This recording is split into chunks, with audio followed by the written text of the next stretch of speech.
I like to keep it interactive. So first thing I want you to do is in the chat on a scale of 1 to 10, what's your energy level like? 1 is super low, 10, I'm charged up and ready to go.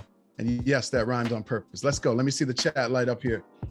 We got a lot of 10s. We got a let's do this. I love it. Oh yeah. 10s, Okay. 10s, 9s, 8s. All right. Look, I got an 8.999. Okay, 8.999. I love that. I love that. All right, everybody. There. We got it ready to go with a number 7. All right.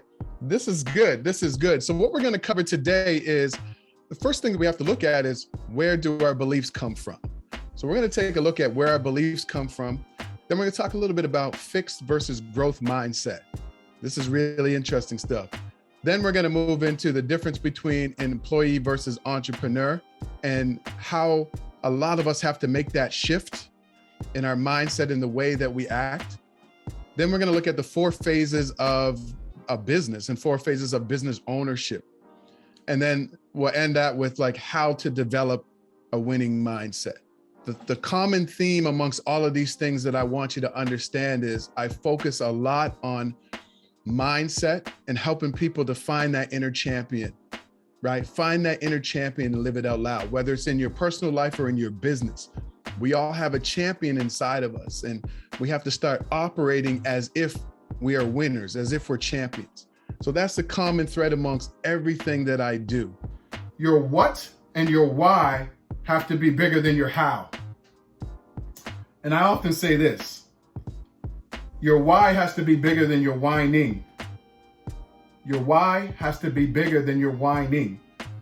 That means the reason why you want something has to be bigger than any excuse that you can make to not do it, to not take action, right?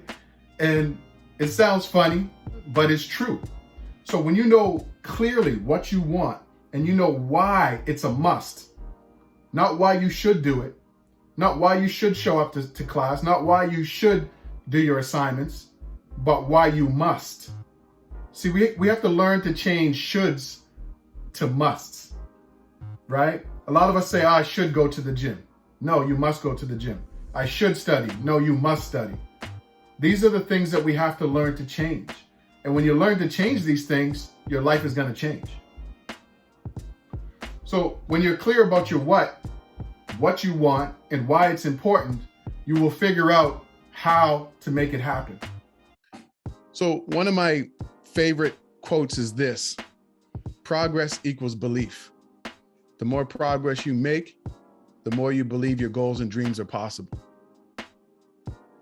And one of the biggest lies and the biggest misconception that we've all been told about achieving our goals and living our dreams is that, oh, you just got to believe in yourself. Believe in yourself. Go ahead and believe in yourself. You want to start that business? Well, you got to believe in yourself before you can really take action. You want to make more money? You got to believe it's possible. That's a lie. You don't have to believe in yourself.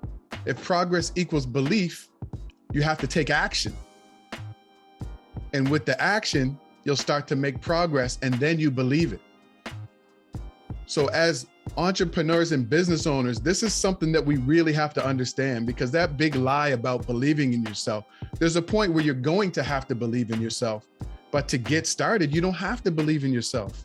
You just got to get started.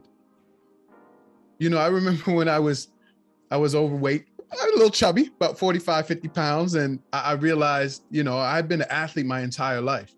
So 40 to 50 pounds overweight was it was a lot for me. And it took me a long time to kind of get to that weight of just eating bad and not really taking care of myself. But I realized that in order to lose the weight, I had to start going to the gym and eating right. And I kept just putting it off. I'm like, well, it's so difficult to lose this weight, and there's no point in me really getting started. And I kept kind of tricking myself into saying it was so difficult to do. And then one day I just decided, you know what? I'm going to actually lace up my sneakers and go to the gym. I get to the gym, and afterwards I felt great. Went back home, started eating well. Then I did it the next day and the next day. And a week or two later, I'm like, I'm starting to feel good. I think I can actually lose this weight. And then I actually believed that I could do it. And then I went on to lose the weight. But that's all about progress. When I first got up that first day, I didn't think I could lose that. I'm like, this is too difficult. Progress equals belief.